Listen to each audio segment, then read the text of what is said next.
Alam mo bakit maraming bumibili din ng Starex, guys? Ito, share ko lang sa inyo. Kasi unang-una, medyo mas mababa yung kanyang ground clearance, no? So para sa mga senior citizen before, pag kinukumpara to sa high Ace, mas mababa yung kanyang ground clearance. At the same time, yung riding comfort niya, before to mas maganda dun sa high Ace, yung riding comfort niya.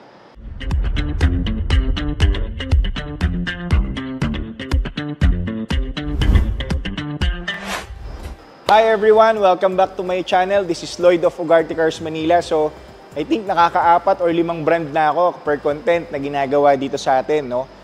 Ngayon, ang ipapakita ko naman dito sa inventory natin is one of the pinakasikat na Korean brand dito sa Pilipinas, which is yung Hyundai. Okay? I think pati sa US, maraming benta to sa US. Pero anyways, nandito tayo sa Pilipinas ngayon, so gusto ko ipakita sa inyo yung mga used Hyundai units namin na quality. Okay? Meron tayong mga van, ayan, meron tayong mga van, meron tayong crossover, meron din tayong mga SUV at saka sedan. Okay? So simulan na natin, guys. Dito sa bagong dating na 2014 Hyundai Tucson gas automatic. So this one is 398,000 lang. Ayan, 199 cash out. 8,000 lang for 4 years. Naka Hyundai Tucson ka na. Okay, bagong dating lang to, guys, kaya hindi pa nababuffing, hindi pa na complete detailing. Pero kung interested kayo, tawag lang po kayo dito sa number na to. Okay? Tapos yung location namin, guys, dito po kami sa Fisher Mall, Quezon Ave, Quezon City. Next, ito naman, medyo modelo. We have the 2020 Hyundai Kona 2.0 engine, GLS automatic. Ang sarap dalhin nito, guys. Very powerful, responsive. 2.0 yung engine, maliit yung body, power to weight ratio, kaya malakas siya. 658,000 ang kanyang value. 90,000 down payment lang, guys. Oh. Tapos 19,000 for 4 years. Naka Hyundai Kona ka na. 40,000 kilometers. Ang previous owner used to work in a bank. So, tapos na yung car plan niya. Binenta niya na. Okay? Hyundai Kona. Meron din tayong Reyna, Kona. Parang king and queen ata yan Anyways, meron ako ditong 3 van. So, pwede nyo pagpilian to. Nako, darating na December, yung mga kaibigan natin na, kababayan natin na OFW, pauwi ngayon. So, kung naghahanap kayo ng van, baka may magustuhan kayong isa para sa inyo. Umpisahan natin dito sa 2013 Grand Starex Gold. Ayan. Meron siyang 120,000 kilometers. Tapos 658 lang yung kanyang value. 329 down payment. Uy, 10,000 lang for 4 years. Ganda pa, guys. So, tignan mo. Makinis yan. Diba? Ito yung mga luxury dati na van 10 years ago, 15 years ago. Diba? Ayan Alam mo bakit maraming bumibili din ng Starex, guys? Ito, share ko lang sa inyo. Kasi unang-una, medyo mas mababa yung kanyang ground clearance, no? So para sa mga senior citizen before, pag kinukumpara to sa high Ace, mas mababa yung kanyang ground clearance. At the same time, yung riding comfort niya, before to mas maganda dun sa high Ace, yung riding comfort niya. I'm not sure ngayon, hindi pa ako nakasakay nung Hyundai Staria compared sa Super Grandia. But I have a Super Grandia. So, hindi ko ma-compare dahil hindi ko pa na-try yung Staria. Based on ano lang to, guys, customers observation, no?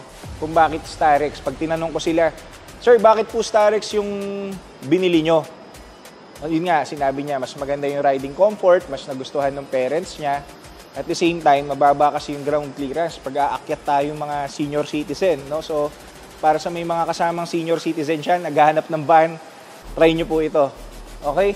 Meron tayong 2015 Hyundai Grand Starex, 718, 215,000 down payment, 16,000 for 4 years. Yan, naka Grand Starex diesel automatic yan. Ito rin, guys, may stepboard, May stepboard pa siya. So, para sa mga senior citizen, hindi mahihirapan, di ba?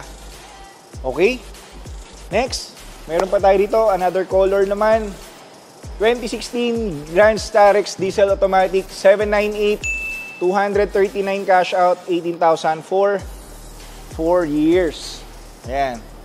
So basically, almost the same lang itong mga to. Nagkakaiba lang sa year model at saka kulay. Same engine performance, almost the same interior. May mga naka-leather seats, yung gold naka-leather seats.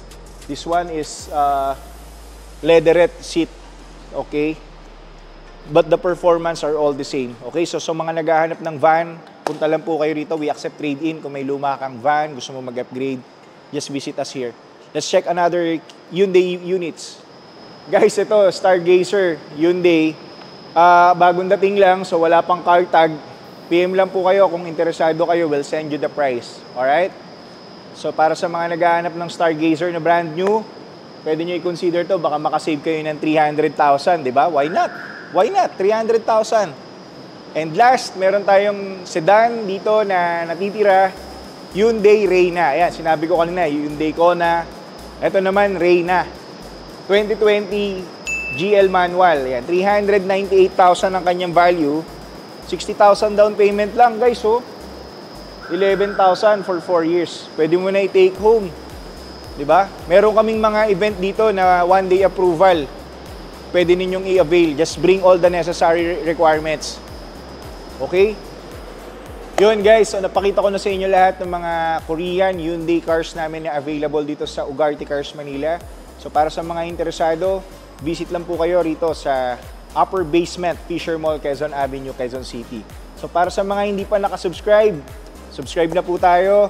95,000, 5,000 na lang, 100,000 na, guys. Gift nyo na po sa akin to hanggang December. Okay? So salamat po na marami sa lahat ng viewers sumusuporta dito sa page na to, sa channel na to. Once again, this is Lloyd. Maraming salamat po. See you again. Bye-bye.